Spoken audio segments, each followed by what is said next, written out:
그날은 제가 일하던 미용실이 발칵 뒤집힌 날이었어요. 그때 저는 미용실 막내로 청소를 주로 했고 간혹 손님들 머리를 감겨드릴 때였죠. 그런데 그날 아침 미용실에 도착했는데 원장님이 배를 움켜쥔 채 바닥에 주저앉아 계신 겁니다. 원장님, 괜찮으세요? 맹장이 터진 것 같아. 너무 놀라서 119를 부르긴 했는데 눈앞이 캄캄하더라고요.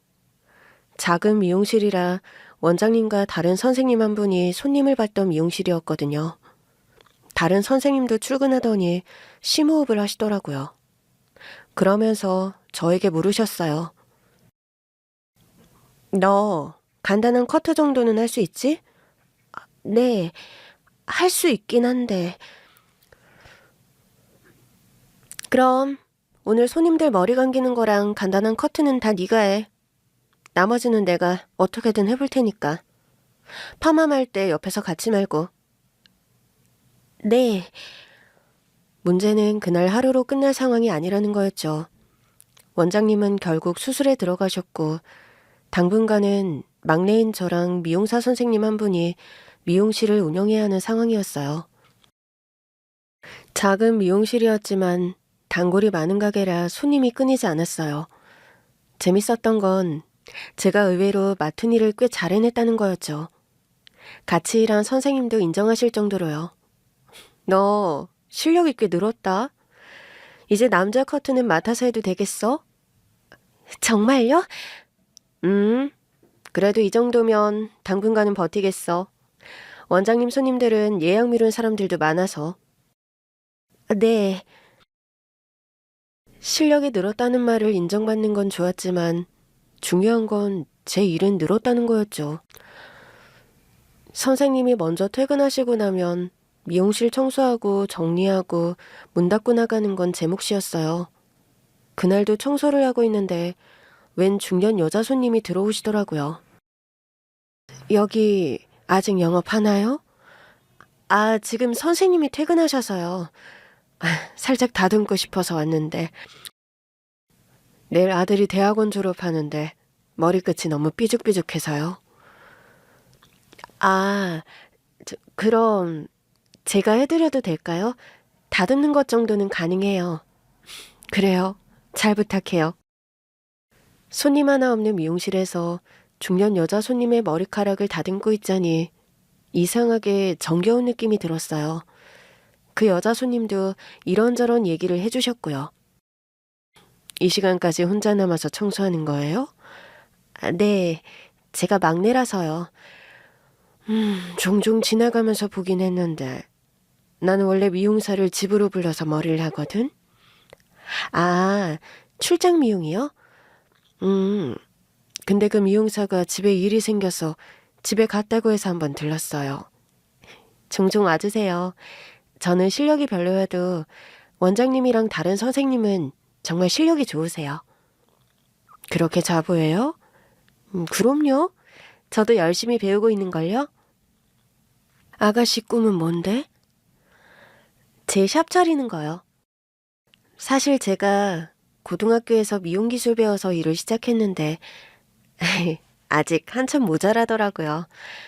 학교에서 배울 때는 그중에서 가장 잘하던 애였는데 사회에 나와서 보니 배울 게 너무 많아요. 월급은 잘 받고 있고 그게 견습생 수준이라 차비 정도 받으면서 해요. 저런, 그러면 안 되지.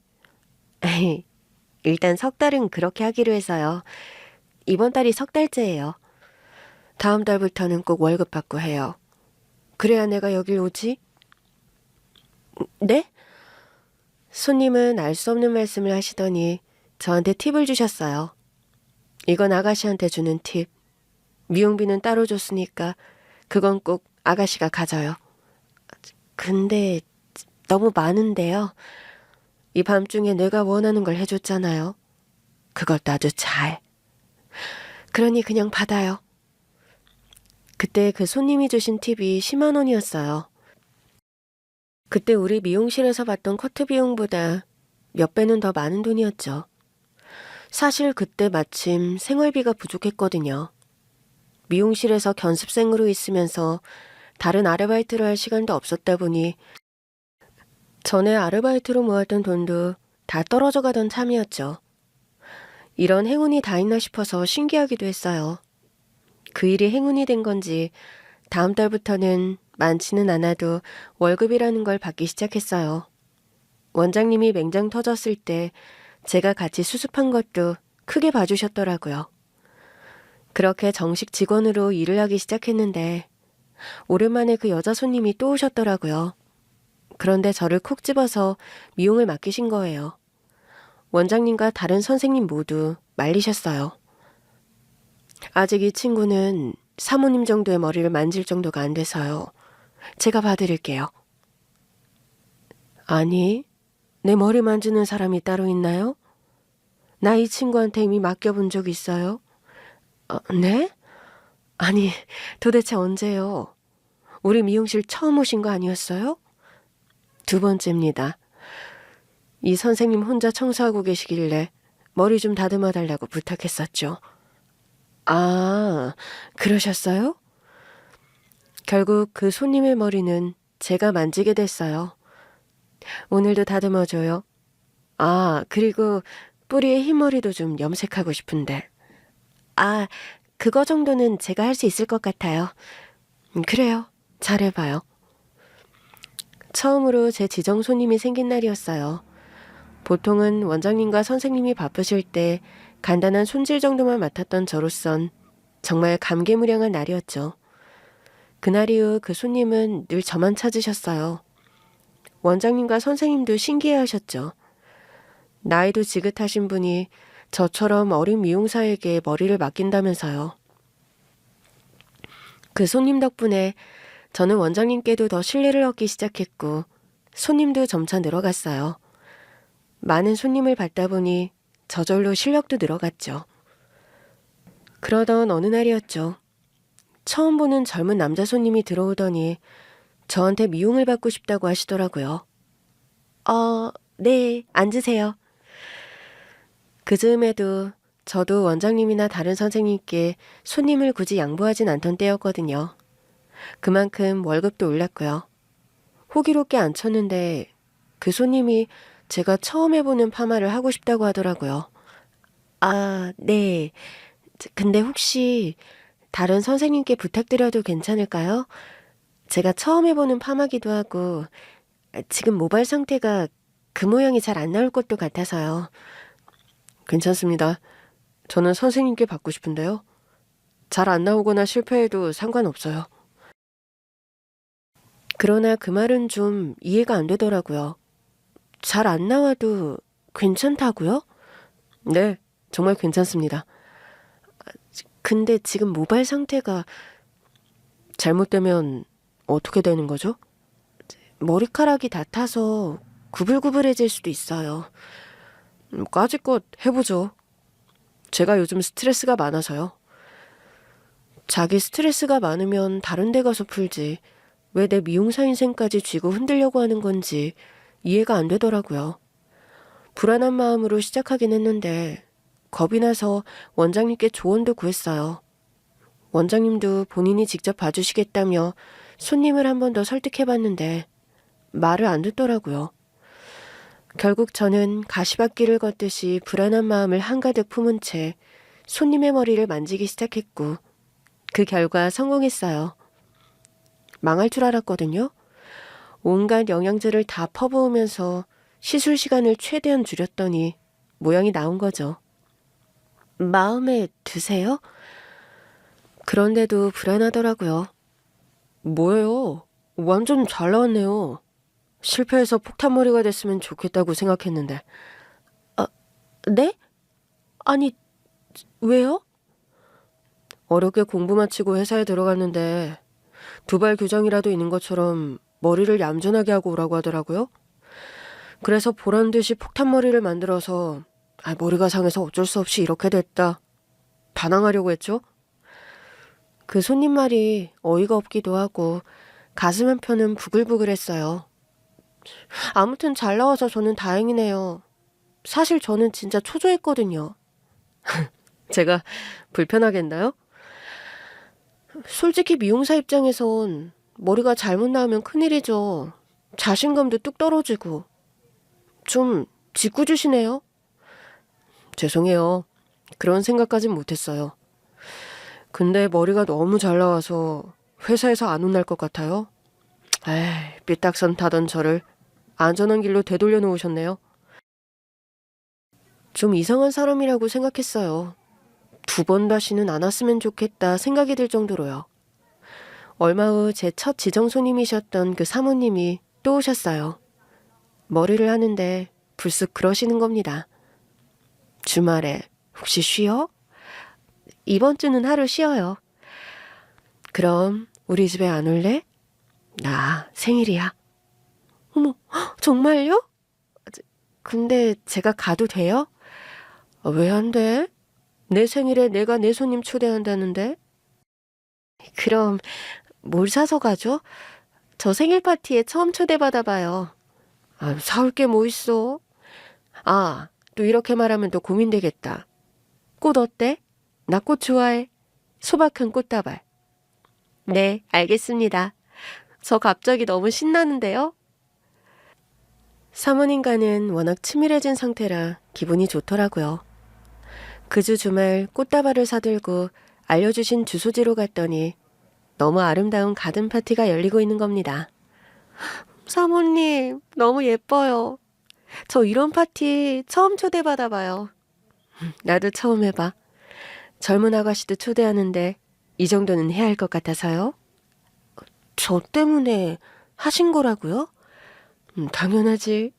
그럼 내가 이 나이에 생일 파티가 뭐 그렇게 좋다고 이렇게까지 꾸몄겠어? 어머, 감사해요. 근데 다른 손님은요? 그런데 화려한 가든 파티에 손님이 저밖에 없는 겁니다. 내 미용사 선생님이랑 저기 오네. 사모님이 어딘가를 보시더라고요. 돌아보니 집에서 웬 남자가 나오고 있었어요. 우리 아들이야? 아. 그런데 가까워질수록 낯이 익더라고요. 어머! 사모님의 아들이 코앞까지 온 순간 저는 놀랄 수밖에 없었어요. 그 아들은 바로 얼마 전에 미용실에서 저를 골치 아프게 했던 그 이상한 손님이었거든요. 그날은 곤란하게 해드려서 죄송합니다. 엄마가 추천해 주셔서 갔는데 제가 좀 삐딱해져 있었어요. 덕분에 얌전하게 머리하고 회사 생활 잘하고 있어요. 네, 다행이네요. 그렇게 대답은 했지만 솔직히 탐탁치 않더라고요. 그래도 제가 좋아하는 사모님 아들이라는데 무시할 수도 없잖아요. 같이 식사하면서 이런저런 이야기를 나누는데 또 막상 얘기를 나눠보니 그렇게 이상한 사람 같진 않더라고요. 대학원까지 나온 수재이기도 했고 연구원으로 일하고 있다고 했어요. 그때였어요. 맞다. 나 전화할 때가 있었는데 깜빡했네. 둘이 얘기 좀 하고 있어. 사모님이 갑자기 자리를 비우시면서 둘이 남았는데 분위기가 좀 묘하더라고요. 설마 사모님이 나를 자기 아들의 신부감으로 생각하신 건가 싶기도 하고요. 그래서 솔직하게 물어봤어요. 혹시 이 자리요, 우리 둘을 위한 자리인가요? 눈치채셨어요? 엄마가 참 괜찮은 아가씨가 있는데 자연스럽게 한번 보는 게 어떠냐고 하시더라고요. 그래서 미용실에도 오셨던 거예요? 사실 궁금했어요. 처음엔 별 생각 없었는데 실력에 반했어요. 제가 곤란하게 해드린 것도 죄송하기도 하고 그래서 오늘도 한번 뵙고 싶었고요. 순간 덜컥 겁이 나더라고요. 죄송한데 저 고아예요. 순간 사모님 아들이 깜짝 놀라더라고요. 네? 사모님이 그것까지는 모르셔서 제가 그냥 가난한 집 딸 정도인 줄 아셨던 것 같은데 저 고아라고요. 고아원에서 자랐고 혼자 먹고 살려고 애쓰다 보니 미용사도 됐고요. 이런 대가는 어울리지 않아요. 저는 그저 사모님이 좋아서 온 건데 저를 그렇게까지 높게 평가하실 줄은 몰랐어요. 저 죄송한데 사모님께는 급한 일이 있어서 갔다고 좀 전해주세요. 저는 급히 자리를 떠났고 뒤에서 그 남자가 부르는 소리에도 끝내 돌아보지 않았어요.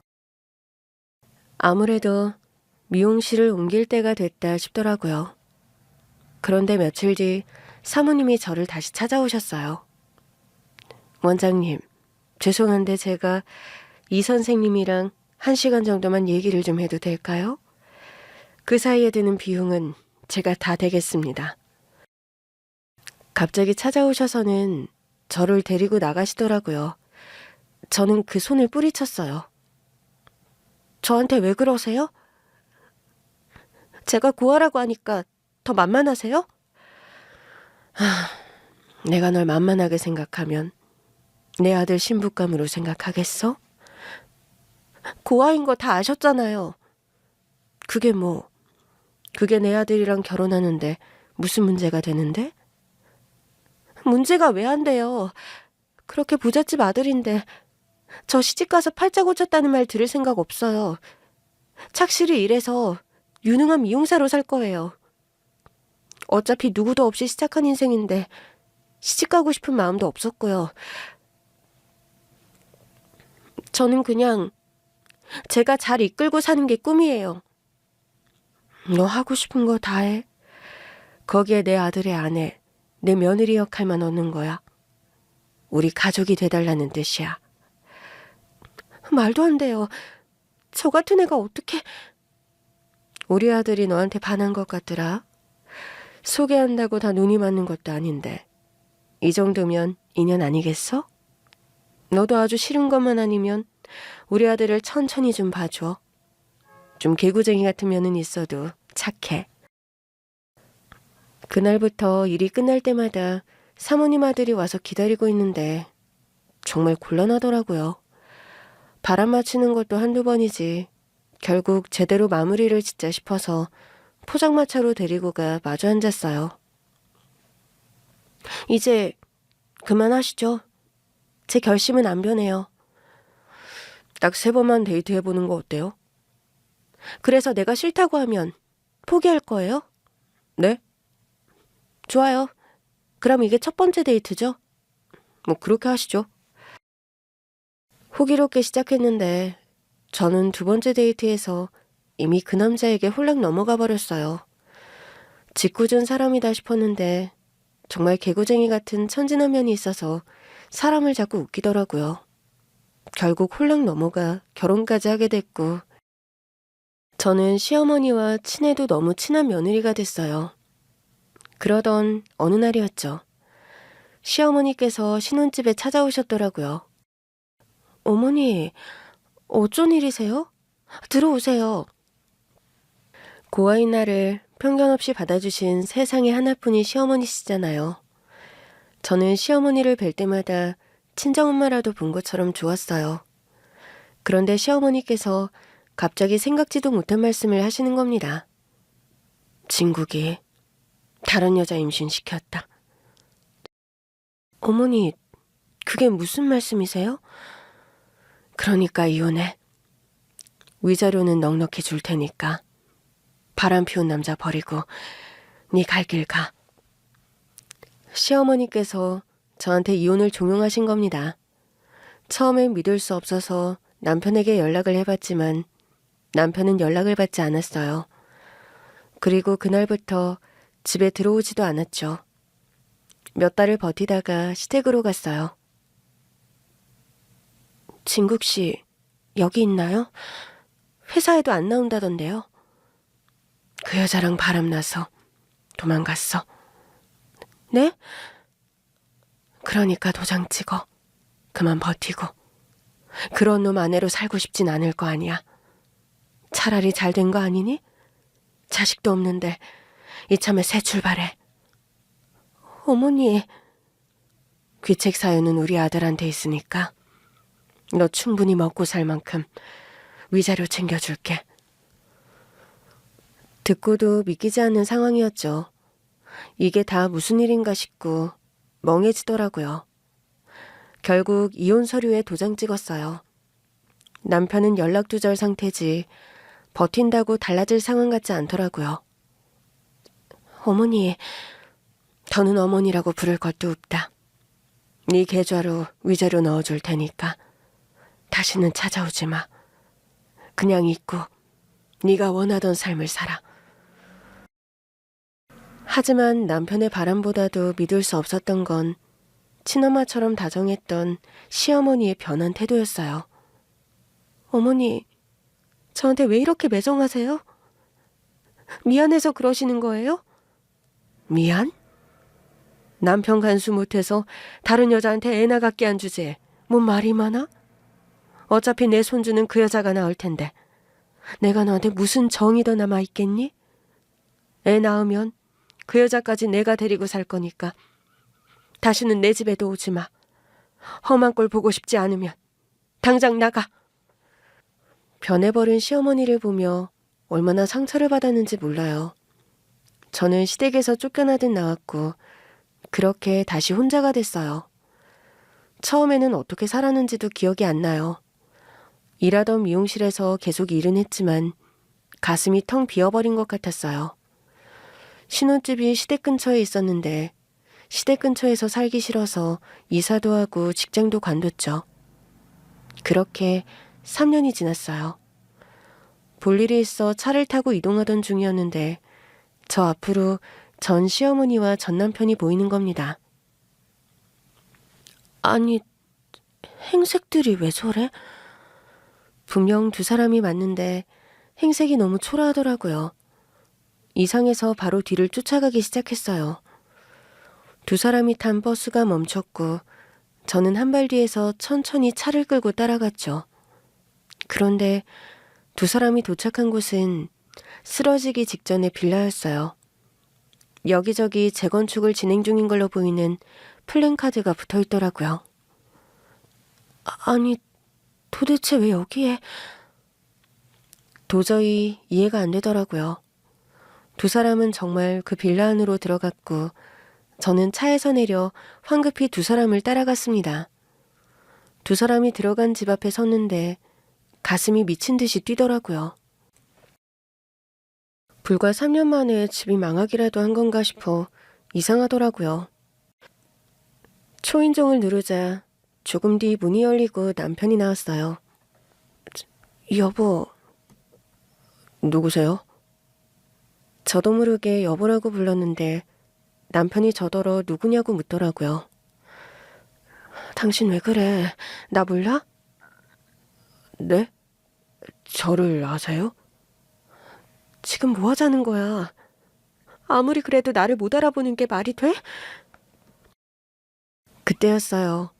안에서 시어머니께서 달려나오시더라고요. 아유, 아가. 어머니, 왜 여기 계세요? 이 사람은 또 왜 이러는 거고요? 아가, 그게... 지금 이게 다 뭐 하는 거예요? 왜 두 사람이 이런 낡아빠진 빌라에 있냐고요? 저는 두 사람을 뿌리치고 집 안으로 들어갔어요. 집안 어디에도 아이는 보이지 않았어요. 혹시 그 여자가 사기라도 쳤어요? 어머니 재산이랑 애 데리고 도망이라도 친 거예요? 그러자 시어머니께서 바닥에 주저앉아 울기 시작하셨어요. 아유, 아가, 미안하다. 내가 미안해. 제가 묻고 있잖아요. 대체 이게 무슨 상황이냐고요. 너한테 위자료 해주고 얘 치료하고 하느라 돈을 다 썼어. 치료라뇨? 남편은 여전히 어리둥절한 얼굴로 저를 보고 있었어요. 네 남편 치매야. 네? 너랑 결혼하고 얼마 안 돼서 발견했는데 속도가 너무 빠르다고 하더라고. 네 인생까지 잡아먹고 싶지 않아서 급히 이혼시키고 네 남편은 치료받기 외국으로 보냈어. 네가 이혼 도장 찍은 뒤에 바로 집 팔아서 나도 외국으로 따라갔는데 결국 치료는 못했어. 치료할 수 있을 것 같다고 해서 갔는데 실험 대상만 됐던 것 같아. 치료는 어려울 것 같다고 하는 바람에 돈만 날렸지. 아니, 아무리 그래도 그렇지 이런 재건축 빌라에 사신다고요?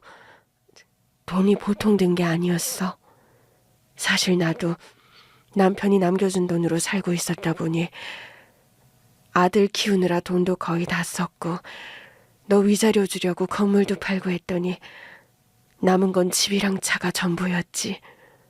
내가 부자라고는 해도 남편이 있을 때만큼이었겠니? 그저 애 키우고 살림하던 여자라 돈 불리는 법도 몰랐고 건물 팔았더니 대출금 갚고 나니까 딱 10억 남더라고. 그 10억을 저한테 주신 거예요? 그럼 어떡해.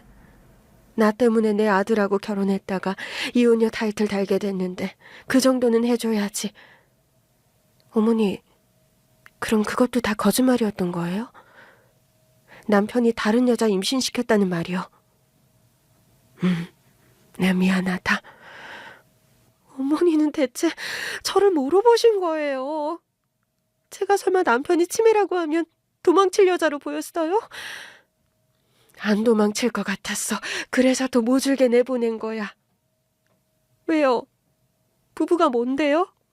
부부라는 건 기쁠 때도 같이 하지만 슬플 때도 같이 해야 하는 거잖아요.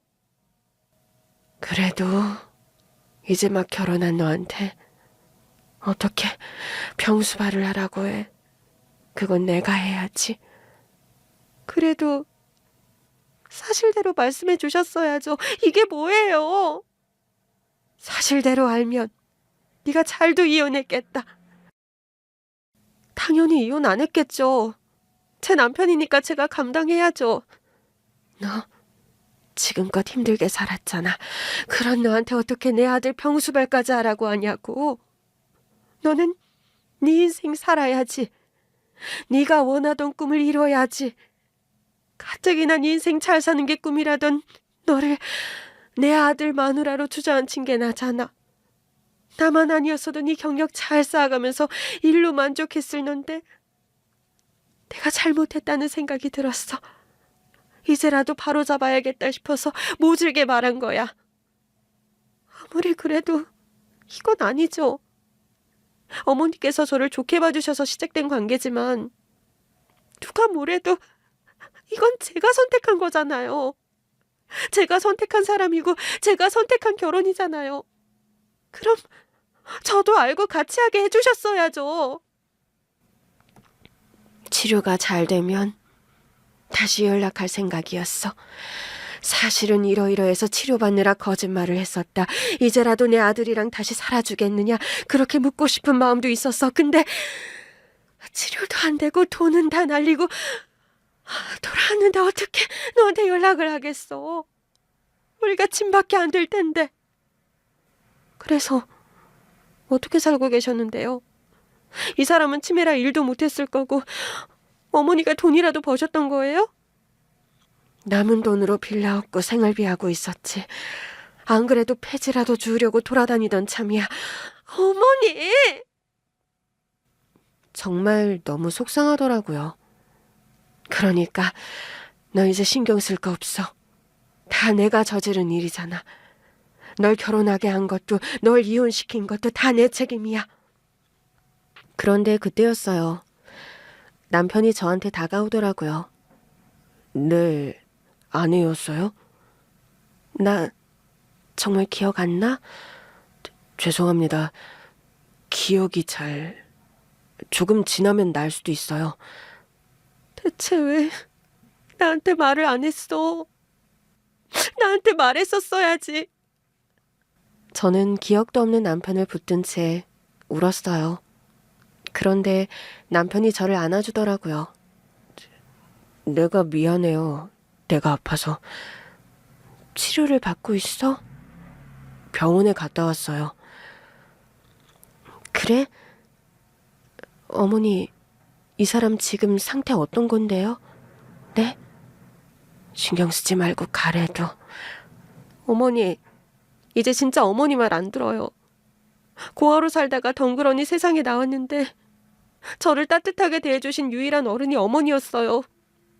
그래서 어머니 말씀이라면 부모 말씀처럼 다 믿고 따랐다고요. 그런데 어떻게 이러실 수가 있어요? 제가 사랑하는 남편이 치매인 줄도 모르고 바람 피워서 이혼당한 줄 알았잖아요. 남편이라도 제가 데리고 갈 거예요. 정 싫으시면 어머니는 혼자 여기 계세요. 홧김에 그렇게 말하고는 남편의 손을 잡았어요. 나랑 가요. 내가 당신 부인이야. 엄마는 따라오든 말든 알아서 하라고 해요. 엄마도 같이 가면 안 돼요? 그렇게 묻는 남편을 보는데 화딱지가 나서 못 살겠더라고요. 그래서 어머니를 보며 한 번 더 말했어요. 뭐 하세요? 당장 짐 챙겨서 나오세요. 저는 남편을 먼저 차에 태우고 기다렸고 조금 뒤 시어머니께서 가방 하나를 들고 나오시더라고요. 그게 다예요? 얼른 타세요. 그때는 너무 화가 나서 계속 짜증만 냈던 것 같아요. 가는 내내 우리는 아무 말도 없었어요. 그리고 제가 살던 아파트에 도착하자 어머니께서 안도하시더라고요. 너는 정말 잘 지내고 있었구나. 다행이다. 근데 이 아파트는 내가 준 위자료 정도로는 살 수도 없을 텐데 전세로 들어온 거야? 아니, 네 성격에 굳이 무리해서 전세로 들어올 것 같진 않은데. 제 집이에요. 일단 들어오세요. 저는 남편과 시어머니를 데리고 집으로 들어갔고 일단 방부터 안내해드렸어요. 어머니는 이 방 쓰면 될 것 같아요. 침대랑 작은 농은 있는데 내일 같이 가서 가구 볼까 봐요. 아유, 이미 충분한데 왜? 어머니, 저 꽤 잘 살아요. 이 집도 제가 대출 없이 산 거고요. 정말이니? 네. 어머니가 주신 위자료로 뭘 할까 고민하다가 청담동에 미용실을 열었는데 꽤 잘 됐어요. 단지 머리만 해주는 곳이 아니라 메이크업으로도 유명해져서 예식 메이크업도 어마어마하게 잘 되고 있고요. 아유, 세상에. 네 꿈을 이뤘구나. 결국 어머니가 주신 10억이 그 시작이 된 거예요. 저한테 거짓말하신 건 정말 화가 나지만 결국 제 인생을 송두리째 바꾸신 건 어머니예요. 언제나요. 내가 미안해. 하지만 난 후회 안 한다. 나는 네가 이렇게 살기를 바랐어. 치매 남편 병수발하면서 살기를 바라지 않았어. 나만 아니었어도 내 아들은 안 만났을 테니까. 어머니 덕분에 젊은 나이에 이만큼 성공한 거죠. 비록 남편이 아픈 걸 몰랐던 건 너무 속상하지만 어쩌겠어요. 이미 지난 일인걸. 그나저나 저 사람 치료 잘 받는 거 맞아요? 받고 있어. 근데 내가 괜히 외국에서 치료를 받게 하려고 했다가 낯선 환경 때문에 상태가 더 안 좋아진 것 같아. 익숙한 환경에서 편하게 지냈어야 했는데 증상이 좀 악화됐어. 이제라도 다시 편한 환경을 만들어줘야죠. 치매라니 믿기지가 않아요. 나도 어찌나 당황했는지 몰라. 너희 시할머니가 치매를 앓다가 돌아가시긴 했다만 내 아들이 조기 치매일 줄이야.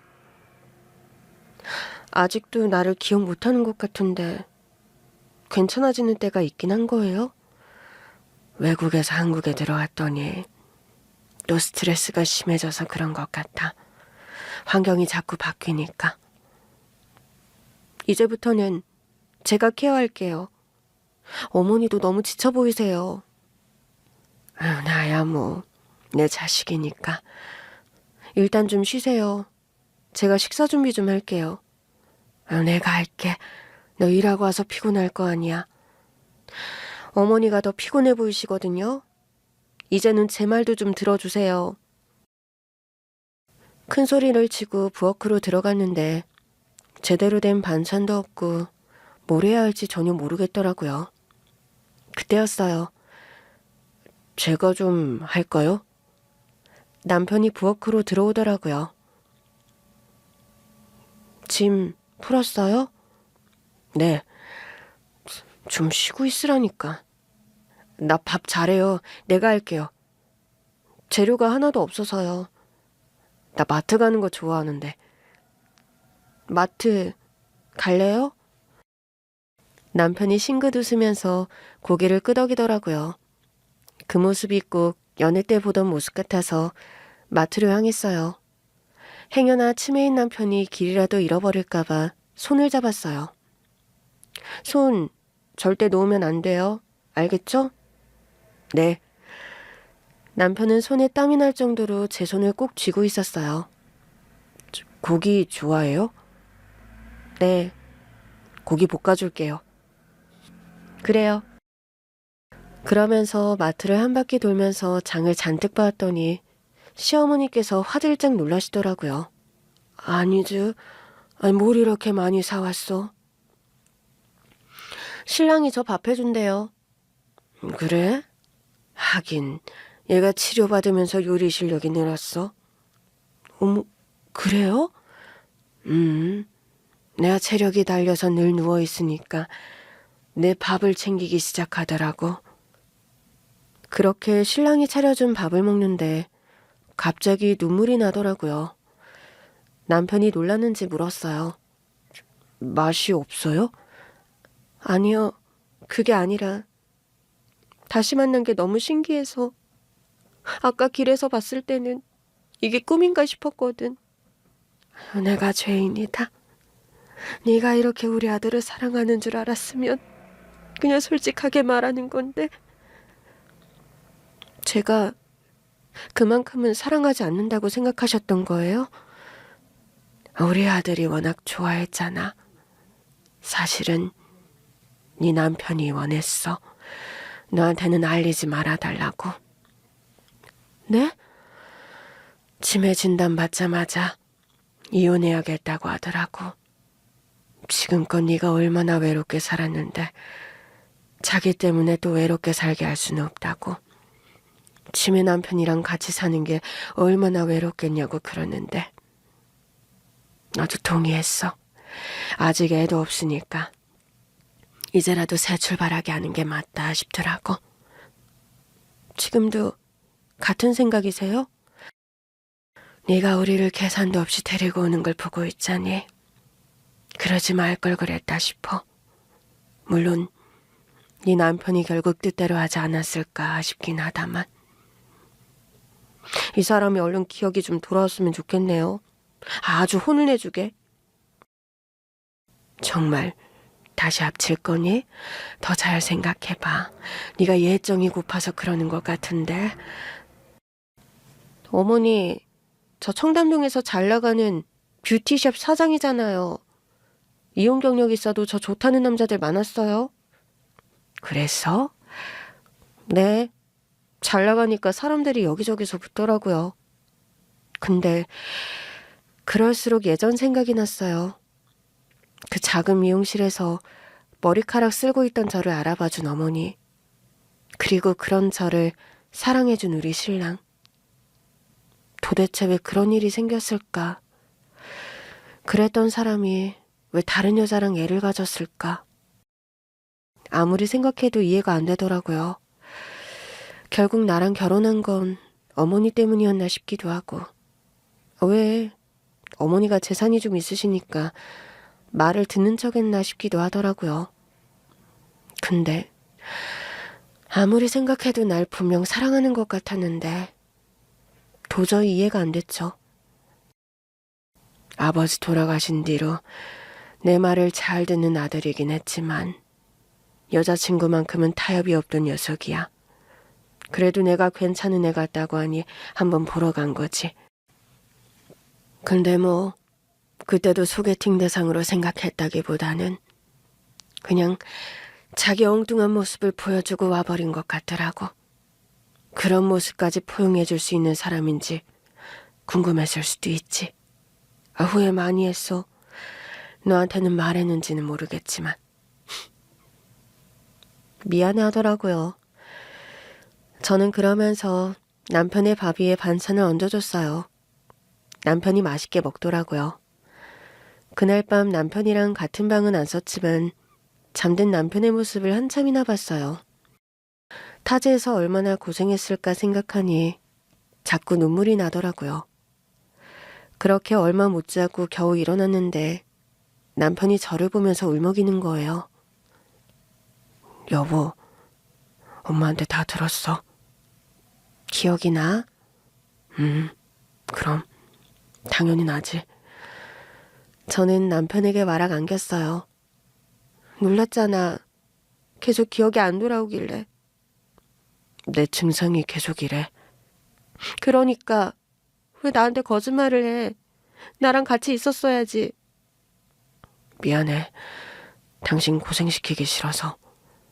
근데 엄마가 그러시더라고. 당신이 우리 형편 알자마자 냅다 데리고 집으로 왔다고.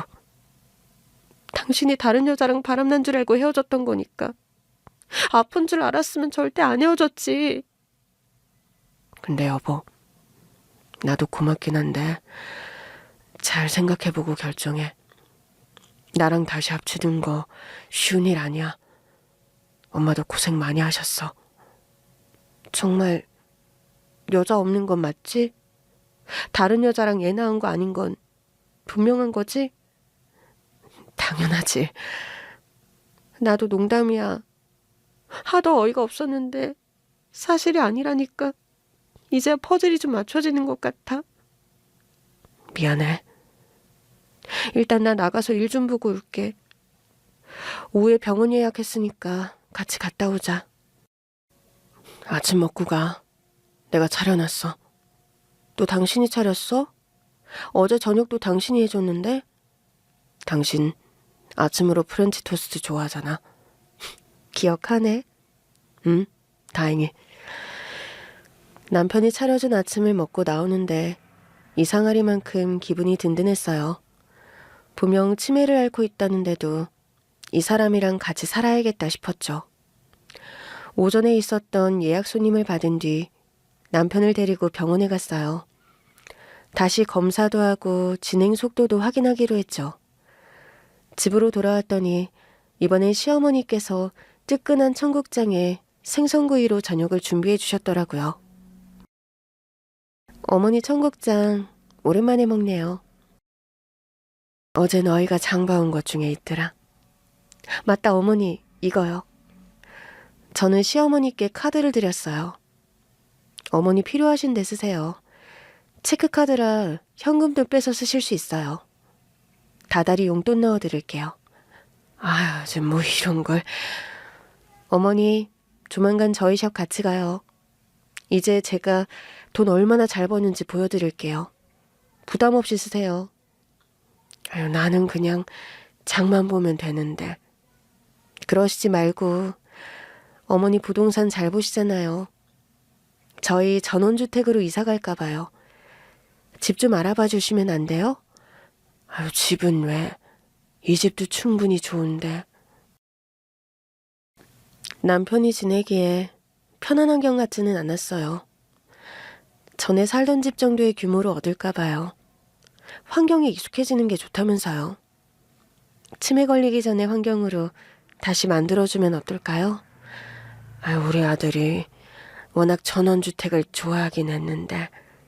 그러니까요. 제가 돈이 없는 것도 아니고 그 정도는 할 수 있어요. 어머니께서 좀 알아봐 주시면 좋겠어요. 남편은 이제 제가 데리고 다닐 테니까 어머니는 집 문제 좀 해결해 주세요. 그거야 얼마든지 알아볼 수 있지. 그때부터 제 모든 신경은 남편의 건강회복에 쏠리기 시작했어요. 이왕이면 남편이 좋아하던 전원주택으로 이사를 가자 싶었는데 시어머니께서 알아보시더니 화색이 돼서 말씀하시더라고요. 우리 집 말이야. 전에 팔았던 집, 그 집이 다시 매물로 나왔다는구나. 그게 정말이에요? 그 집 샀던 사람들이 이민 가게 돼서 급히 집을 내놨대. 그래서 시세보다 저렴하다고도 하네. 그러면서도 시어머니께서 슬쩍 제 눈치를 살피시더라고요. 아유, 너무 비싸려나? 그래도 넌 아파트가 좋을 텐데. 괜찮아요. 바로 계약하는 게 좋겠어요. 아, 내가 참 복도 많지. 아, 어떻게 너 같은 며느리를 만나서 또 이렇게 인생의 위기를 넘기는지. 어머니가 하신 게 많잖아요. 고아인 저를 며느리로 받아주신 것도 모자라 위자료도 10억이나 챙겨주시고, 정작 어머니랑 남편은 재개발 빌라에 살 정도로 상황이 악화했으면서 찾아오지도 않으시고. 아, 내가 무슨 면목으로 널 찾아가겠니? 그래도 넌 네 남편이 바람 피웠다고 생각하면서 이 약 물고 살지 않을까 싶었어. 그 작전은 통했네요. 정말 이 약 물고 살았으니까. 내가 다 잘못했다. 정말 잘못했어. 이제 지난 일은 다 잊어요. 저도 어머니한테 받은 거 많고 이제 그거 갚는다고 생각하고 살래요. 그러려면 일단 혼인신고부터 다시 해야 하지 않을까요? 정말 부부로 다시 살려고? 그래야죠. 그래야 행여나 남편한테 무슨 문제라도 생기면 제가 법적 보호자로 돌보죠. 우리는 시댁이었던 전원주택을 매매했고 집을 옮겼어요. 솔직히 바쁜 와중에 이사까지 하려니 정신이 없었지만 남편이 정말 좋아하더라고요. 이 그네 말이야. 전에 말한 적 있었나? 아버지가 직접 만들어주신 거라고. 아니, 말한 적 없는 것 같은데? 전에 샀던 사람들이 이걸 그냥 뒀네? 그러게, 이 그네가 그렇게 의미 있는 거였어? 내가 그 얘기를 안 했다니. 어쩌면 당신이랑 연애할 때부터 이미 치매가 진행되고 있었던 걸지도 모르겠다. 공부는 어떻게 했어? 그것도 진짜 힘들었어. 대학원 들어갈 때만 해도 호기롭게 들어갔는데 성적도 잘 안 나오고 박사 논문도 써야 하는데 왜 그렇게 집중이 안 되던지. 겨우 졸업하고 취업했는데 그때부터는 머리도 계속 아프고 너무 힘들더라고. 그런 와중에 당신을 만났던 거야. 나는 뭐 해준 것도 없는데 내가 왜 좋았을까? 그건 기억나? 당신이 나한테 따지는 게 귀여웠어. 누구 인생 말아먹으려고 작정했냐. 네 머리를 망치면 좋겠다니. 그게 미용사 앞에서 할 소리냐. 그런 뉘앙스였잖아. 그걸 다 기억해? 우리 신랑 이 정도면 치매도 극복하겠는데? 맞지? 내가 제대로 기억한 거? 맞아. 잘 기억했어. 앞으로는 더 잘 기억하려고 노력할게. 머리에 꼭꼭 새겨놓는다고 생각하면서. 그러면서도 남편이 미안한 듯 물었어요.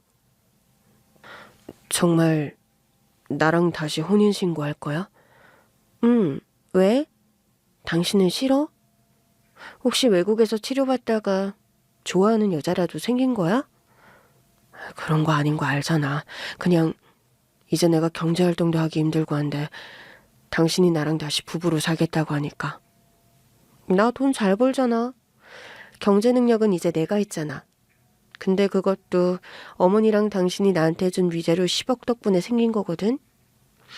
씨 잘 뿌렸다고 생각하고 나한테 착 붙어서 살아. 이제 어머니랑 당신은 내가 책임지고 살 거니까. 우리 어머니가 진짜 큰일 하셨네. 당신같이 좋은 사람을 알아보시고 내 식구로 들이셨으니까. 맞아. 어머니가 제대로 투자하신 거야. 내가 또 받은 은혜는 갚아야 하는 사람 아니겠어? 은혜는 이미 다 갚았지. 나를 용서해줬잖아.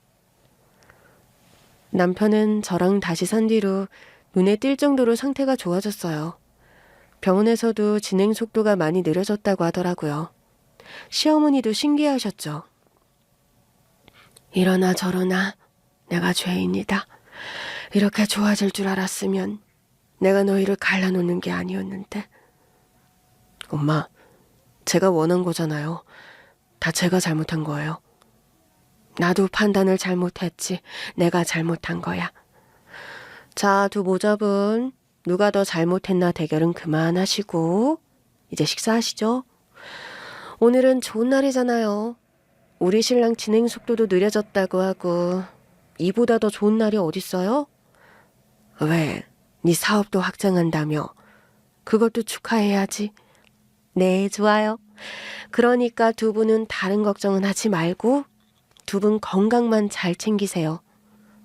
누구보단 네가 건강해야지. 너 건강하게 먹이는 건 내가 책임지마. 그럼 난 뭘 책임지지? 하필 치매여서. 당신은 이미 내 마음을 책임지고 있어. 당신 마음? 나 당신 다시 만난 후로 불면증이 사라졌어. 그전에는 잠이 그렇게 안 왔는데. 나 때문에 열받아서 그랬던 거 아니야? 솔직히 화병도 좀 있었지. 내 남편이 다른 여자를 임신시키고 사라졌는데 어느 여자가 쿨하게 잊을 수 있겠어?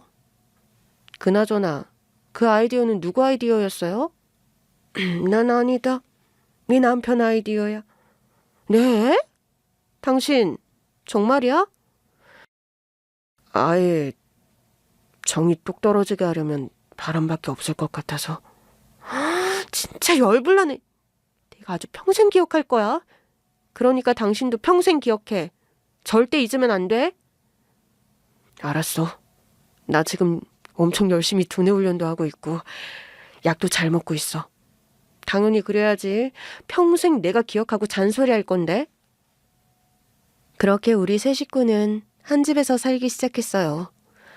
이혼 전만 해도 신혼집에서 따로 살았는데 사실 저는 결혼 초반부터 시댁에서 살고 싶었거든요. 그날 밤 남편이 먼저 잠든 뒤 시어머니와 가볍게 와인 한잔하면서 정원에 마주 앉았어요. 어머니, 기억나세요? 제가 결혼하고 어머니 댁에서 같이 살고 싶다고 했던 거. 기억하지? 내가 신혼집을 어디로 해주면 좋겠냐고 물었더니 네가 그랬잖아. 돈 아깝게 뭐하러 집을 또 얻냐고. 이렇게 큰 집이 있는데. 근데 결국 어머니가 신혼집 얻어주셨잖아요. 아무리 그래도 신혼인데 몇 년은 너희들끼리 사는 게 좋다고 생각했지. 내가 아무리 너한테 잘해도 시어머니잖아. 저는 진짜 어머니랑 같이 살고 싶었는데 그 꿈을 이제야 이루네요. 아휴, 넌 왜 나를 그렇게까지 좋게 생각했어? 생각해보면 다 내 맘대로 했잖아. 너는 결혼 생각 없다는데 내 아들 떠안긴 것도 나였고. 사실은 결혼 생각이 없었던 게 아니라 두려웠던 거 아닐까요? 제가 고아로 자랐잖아요. 가족을 이루는 것도 아이를 낳는 것도 솔직히 두려웠던 것 같아요. 내가 과연 내 가족을 책임지고 살 수 있을까? 내 부모도 자식을 버렸는데 나라고 안 그런다는 보장이 있나 싶었고요. 그런 거라면 이번에 답을 확실히 알았겠구나. 넌 절대 사람을 버릴 수 있는 애는 아니야. 나랑 네 남편을 다시 받아줬잖니. 그런가요? 그럼 아마 너희 부모도 어쩔 수 없는 상황이 있었을 거야. 혹시 찾아볼 생각은 없어? 유전자 등록은 해놨는데 연락이 안 와요. 살아계시는지 안 계시는지도 모르겠어요. 저런. 그래서 저는 어머니랑 우리 신랑이 너무 소중해요. 저에게는 첫 번째 가족이잖아요. 행여 친부모님을 찾는다고 해도 저를 가족으로 받아준 건 어머니랑 우리 신랑이 유일해요. 그러니까 두 번 다시는 저만 잘 살려고 등 떠밀지 마세요. 저 모든 가구 다 했어요. 그때 길에서 어머니랑 남편 발견한 그때부터요. 너는 왜 이렇게 착해? 이미 일도 잘 되고 너 좋다는 남자들도 많다면서. 어머니가 착하게 만드셨잖아요. 내가? 혼자 힘으로 바닥부터 올라갔다면 독한 여자가 됐을 수도 있겠죠. 근데 어머니가 그렇게 안 두셨잖아요. 저한테 어머니 며느리 하면서 하고 싶은 걸 다 하라고 하셨잖아요. 널 처음 봤을 때 옛날의 나를 보는 것 같았거든. 예전에 어머니가 어떠셨는데요? 나? 공순이었지. 공순이요? 공장에서 일했었어. 친정이 가난해도 너무 가난해서. 어머, 몰랐어요. 네 시아버지가 공장 사장 아들이었는데 나한테 첫눈에 반해서는 쫓아다니더라고. 처음에는 공장에서 쫓겨나기도 하고 내가 네 시아버지 피해서 도망도 쳤는데 결국 시골에 있는 친정까지 쫓아와서 설득하더라고. 자기랑 같이 살자고. 그러면서 엉엉 우는데 이 남자를 어쩌나 싶더라고. 결국 새빵살이로 신혼살림을 시작했는데 우리 아들 낳고 나니까 시아버지가 찾아오셔서는 들어오라고 하시더라고. 그때부터 시집살이를 시작했지. 가난한 촌구석 딸내미가 부잣집에 시집와서 고생을 얼마나 많이 했겠니. 내가 너처럼 고아로 자란 건 아니어도 그보다도 못한 환경에서 컸어. 우리 집은 딸은 무조건 살림 미천이라고 생각했던 집이니까. 남동생 하나만 제대로 키우려고 하셨지. 딸들은 사람 취급도 안 하셨거든. 그래서 내가 부잣집에 시집 갔을 때도 우리 엄마 얼굴이 싱글벙글했었지. 내가 동생들 잘 간수하겠다 싶으셨던 거야. 그때는 그것도 싫더라고. 그래서 어떻게 하셨어요? 시댁에서 눈치 보고 사는 입장인데 뭘 얼마나 해줄 수 있었겠니? 마지못해 해주는 정도만 했더니 나만 잘 먹고 잘 산다고 아주 험한 소리를 하시더라고. 내 부모지만 정말 부모가 맞나 싶을 정도였지. 그러니 내가 네가 고아라는 사실에 뭐 큰 편견을 가졌겠니? 고아라서 외롭고 힘들었겠지만 어쩌면 나보다 상처는 덜 받았을 수도 있겠다 싶더라. 나는 부모가 있어도 사랑을 못 받았으니까. 어머님은 늘 멋진 사모님 같아서 그런 환경에서 크신 줄 전혀 몰랐어요. 근데 그런데도 어머니는 참 멋진 어른이 되셨네요. 내가 뭘. 그래도 네 시아버지 집안 덕분에 잘 먹고 잘 살았으니 마음이 점점 넉넉해진 거겠지. 그래서 난 너도 내가 넉넉한 환경을 주기만 하면 뭐든 할 수 있을 거라고 생각했어. 정말 그렇게 됐네요. 그러니까 말이다. 얼마나 뿌듯하겠니. 나 비록 너한테 거짓말은 했지만 네가 스스로 잘 커져서 참 고맙다. 덕분에 내가 덕을 보게 될 줄은 몰랐지만 어머니가 잘 투자하셔서 누린다고 생각하세요. 우리 앞으로는 서로 더 의지하면서 행복하게 살아요. 저는 남편과 다시 혼인신고를 마쳤고 다시 부부로 살고 있습니다. 일이 잘 되고도 늘 가슴 한구석이 허전했는데 이제는 집에 오면 밥을 챙겨주고 수고했다고 말해주는 가족이 있어서 참 행복하네요.